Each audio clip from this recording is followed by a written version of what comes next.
They thought she was lost. They thought she was confused, On a bitter February morning in Halifax, Nova Scotia, a hotel duty manager named Gerald Foss made the kind of mistake that ends careers. He looked at a black woman in a winter coat and decided, without a single question, that she didn't belong there. He was wrong, and he had exactly 11 minutes to figure that out before the truth walked through the front door and destroyed him. The Harbourfront Grand was the kind of hotel that took pride in its discretion. 14 floors of brushed steel and floor-to-ceiling glass, overlooking the grey chop of Halifax Harbour. It hosted cabinet ministers, trade delegations, and the occasional foreign dignitary. The lobby smelled of cedar and money.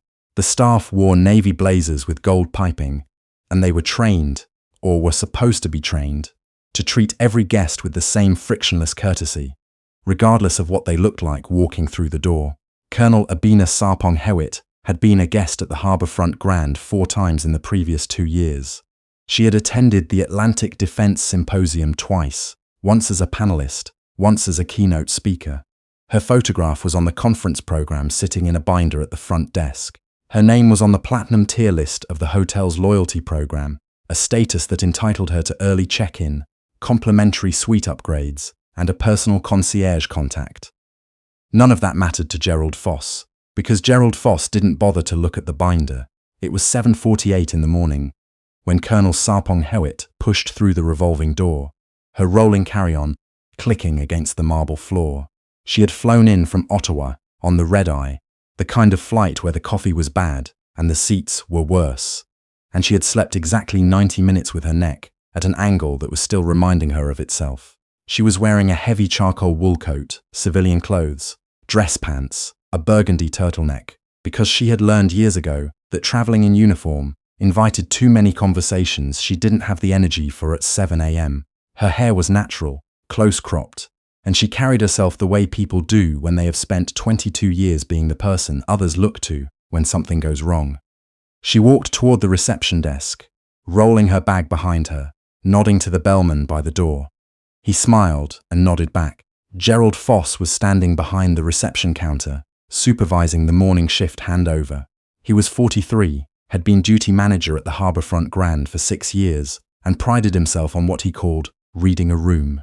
He was tall, slightly pink from the cold he'd walked in from, and wearing the navy blazer with the same gold piping as his staff, except his had a small enamel pin on the lapel that said duty manager.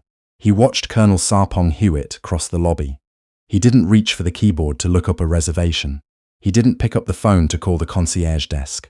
He stepped out from behind the counter and intercepted her before she reached the reception desk. "Excuse me," he said, planting himself in her path with the practiced authority of someone who believed his blazer gave him jurisdiction over other human beings. "Can I help you with something?" Colonel Sarpong Hewitt stopped. She looked at him calmly. She had been stopped in lobbies before. She knew exactly what this was. "I'm checking in," she said. "Sarpong Hewitt. I have a reservation." "Right."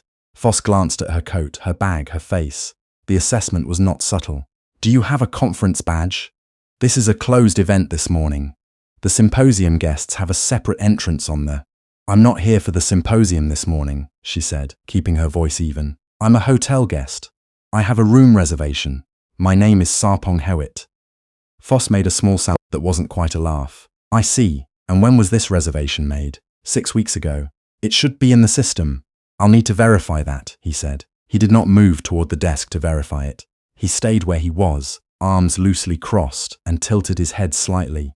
"Do you have a credit card? Identification?" Colonel Sarpong Hewitt set her carry-on handle down slowly.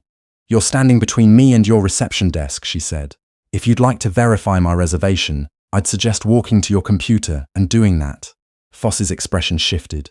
Something tightened around his eyes. He was not accustomed to being redirected by the people he intercepted. "Ma'am, I'm just doing my job. We have a high-profile event this week, and security protocols."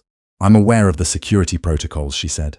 "I was briefed on them by your security director 3 days ago." A flicker. He didn't know what to do with that. He recovered quickly.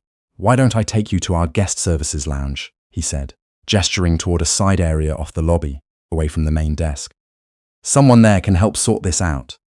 The guest services lounge, a holding area with upholstered chairs and a coffee carafe, away from the front desk, away from the other guests who were beginning to move through the lobby for the breakfast hour, away from anyone who might witness or intervene. Colonel Sarpong Hewitt looked at the lounge. She looked back at Gerald Foss. "No," she said simply. The word landed like something solid. Foss blinked. "I beg your pardon?" I said no. "I'm not going to the lounge. I'm going to the reception desk, where I will check in, the way every other guest in this hotel has done this morning. And if there's a problem with my reservation, your staff will tell me that at the desk." She picked up her carry-on handle and walked around him. Foss followed her to the desk. This was his mistake, and it would prove to be a very expensive one. Because what happened next happened in front of 2 junior receptionists, the concierge on duty, a bellman, and 3 other guests who were waiting in line. The junior receptionist at the desk, a young woman named Beatrice, who had been at the hotel for 8 months, looked up and smiled. "Good morning. Welcome to the Harbourfront Grand. Do you have a reservation, Sarpong Hewitt?" Colonel Sarpong Hewitt said. Beatrice typed the name. Her expression did not change, but she sat up very slightly straighter.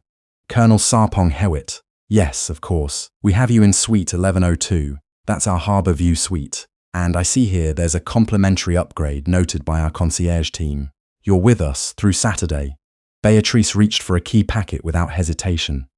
"We do have early check-in available for you. Your room has been ready since 6 this morning."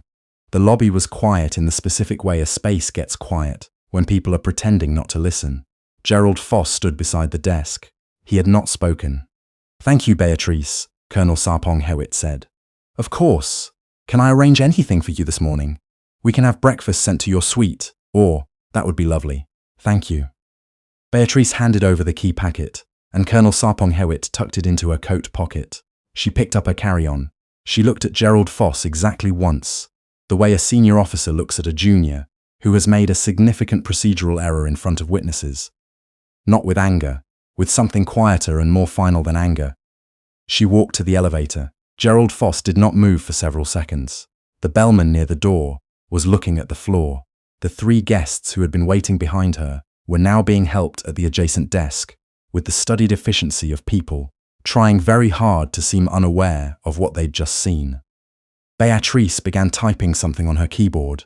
Foss walked back to his position behind the desk. He told himself it was fine. He told himself it was a protocol issue, nothing more.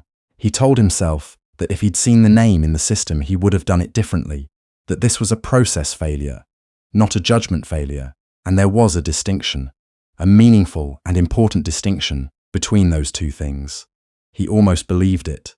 What he didn't know, because he hadn't looked and hadn't asked, was that in Suite 1102, Colonel Abina Sarpong Hewitt was not simply a hotel guest attending a conference. She was the Deputy Commander, Canadian Joint Operations Command, with 22 years of service that included 2 tours in the Kandahar province, a command posting with NATO Allied Command Operations in Mons, and a Distinguished Service Medal, awarded by the Governor-General in 2019. She was 47 years old. She had served in conditions that would have unmade most people. She had held command in situations where the decisions she made in the next 30 seconds determined whether soldiers under her care came home. She was also, and this was the part Gerald Foss had no way of knowing because he had not bothered to find out anything at all, one of the featured speakers at the Atlantic Leadership and Security Forum, beginning that afternoon in the Harbourfront Grand's ballroom, a forum that had been organised in part through a partnership with the Department of National Defence. A forum whose primary sponsor had sent a very significant check to this hotel to secure the event space, the catering, and the overnight accommodation for 38 senior military and government delegates. She was not lost. She was the reason half the people in this hotel were here at all. Colonel Sarpong Hewitt took her coat off in Suite 1102 and stood at the window for a moment, looking at the harbour. The water was dark steel, the sky the particular white of a Nova Scotia winter morning. A container ship was moving slowly past McNabb's Island toward the open Atlantic. She was tired. The red-eye had done what red-eyes do, and the interaction in the lobby had added to it a specific kind of exhaustion that had nothing to do with sleep and everything to do with the fact that she had been having variations of that interaction for 22 years. She called room service and ordered coffee and eggs and did not think about Gerald Foss. Gerald Foss, however, was thinking about Gerald Foss because at 9:15 a.m. his phone rang. It was Marianne Hebert, the general manager of the Harbourfront Grand, calling from her office upstairs. "Gerald," Marianne said, and he knew from the first syllable that the conversation would not be short. Marianne had received a call at 8:40 a.m. from Raymond Osei, the executive director of the Atlantic Leadership and Security Forum, who had received a call from his co-chair, who had received an account of the morning's events from someone who had been standing in line at the front desk and had recognized the woman in the charcoal coat. Marianne had then gone to the desk herself, looked at the reservation, looked at the conference materials in the binder she pulled from the concierge station, found the program for the afternoon's event, and sat for a moment looking at the photograph of the keynote speaker. She had then called Gerald Foss. "Walk me through this morning," she said. Gerald Foss walked her through it. He was careful. He used the word protocol 6 times. He said security screening. He said elevated vigilance. He said procedural caution.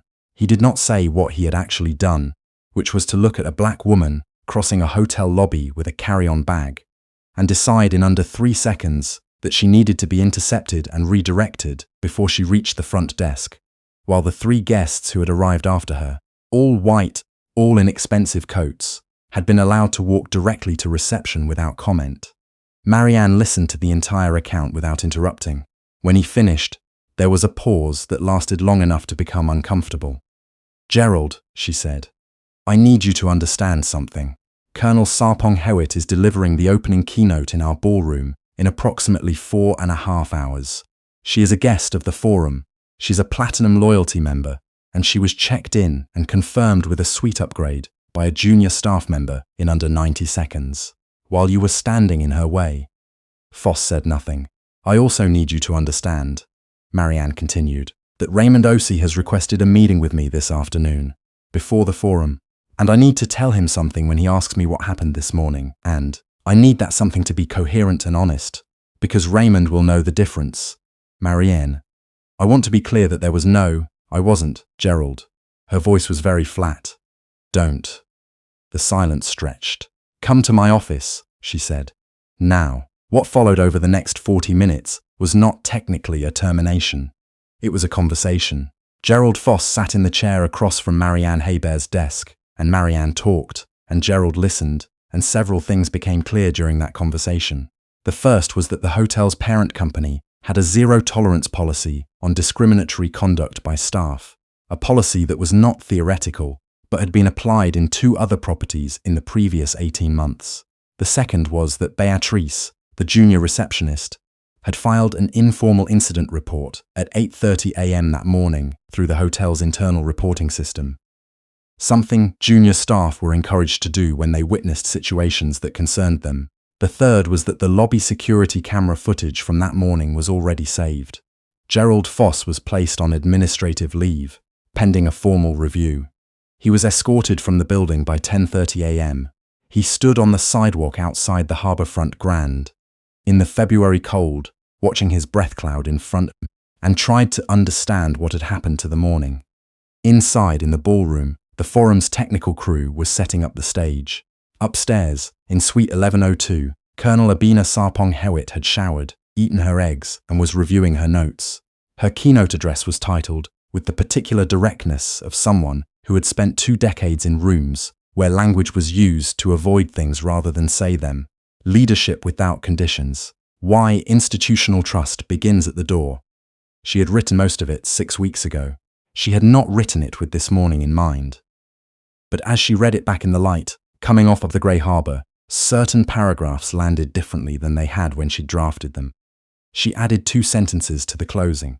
She would decide later whether to use them. The forum opened at 1:09 p.m., the ballroom filled with delegates, senior military officers, federal and provincial officials, academics, journalists, and representatives from allied defense organizations. The room held just over 200 people. Most of them had read the program. Most of them had seen the photograph. Raymond Osei introduced her. He was a measured man, economical with language. But he spoke for 4 minutes, which was 3 minutes longer than the program allotted for introductions, and by the time he finished, the room understood who Colonel Sarpong Hewitt was. She walked to the podium. The room was quiet. She stood there for a moment without speaking, looking out at the audience. This was something she had always done, let the silence settle before putting words into it. It was a technique she had learned from a general she'd served under in her 3rd year.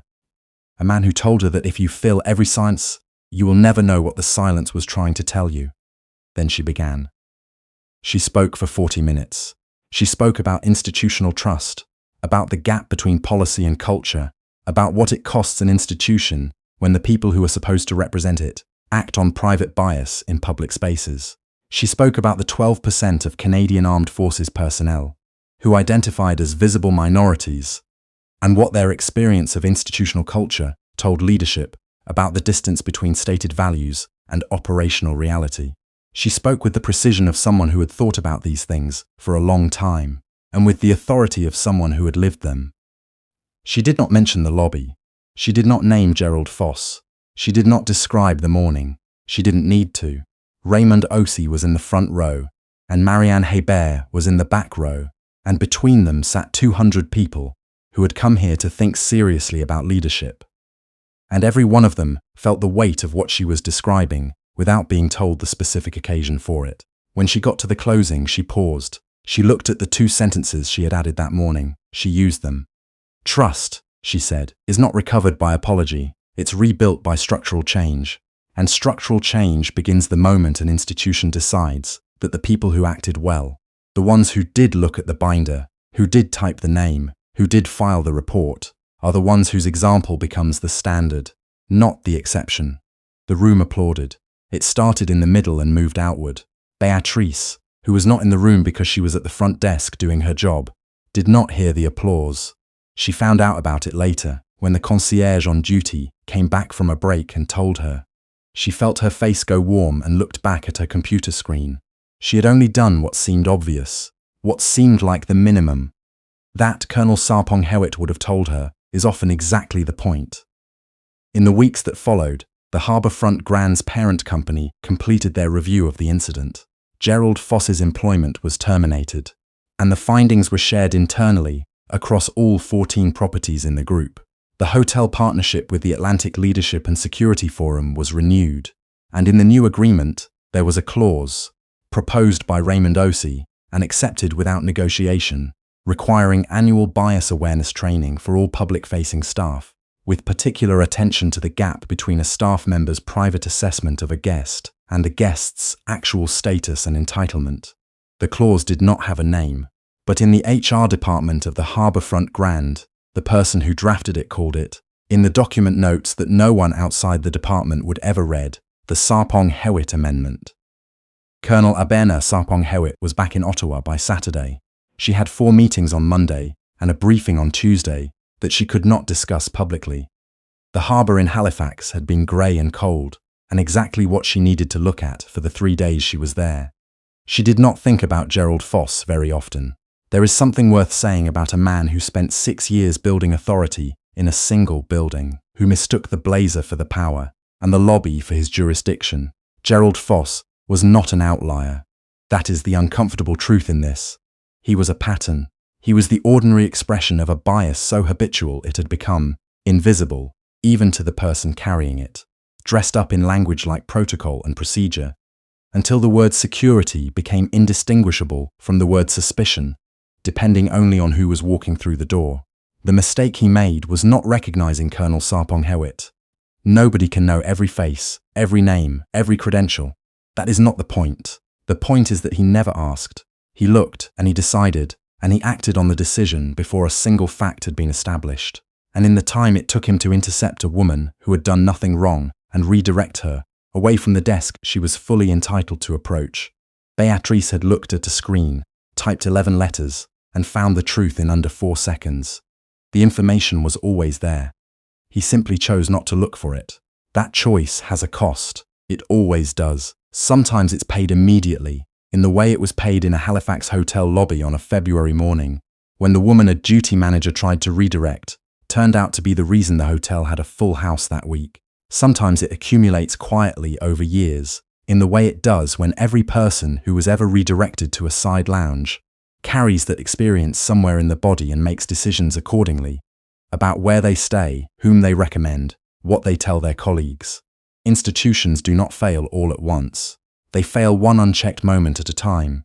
Colonel Sarpong Hewitt knew this. She had seen it in uniform and out of it, in briefing rooms and hotel lobbies, in boardrooms and on tarmacs at 5 a.m. She had seen it corrected too. She knew that correction was possible. She had watched young officers arrive with assumptions built into them like load-bearing walls, and come out the other side of good leadership with something more useful. The discipline to pause, to ask, to look at the binder before deciding what they were seeing. That discipline is not complicated. It is not expensive. It costs nothing but the willingness to be wrong about a first impression. Some people find that cost too high. Gerald Foss found it too high on a Tuesday morning in February, and by 10:30 a.m. he was standing on a sidewalk in the cold, paying the actual cost. 11 minutes. That was all the time he had between the moment he stepped in front of Abena Sarpong Hewitt in the lobby and the moment Beatrice's screen told him everything he should have found out first. 11 minutes to do the right thing, to ask a reasonable question, to walk to a computer that was 4 feet away and type a name.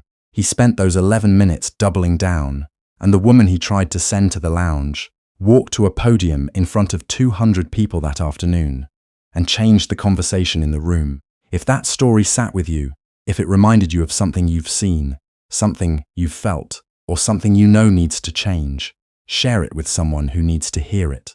And if you want more stories about people who walked through the wrong door and ended up exactly where they were supposed to be, subscribe and stay close. We have more to tell.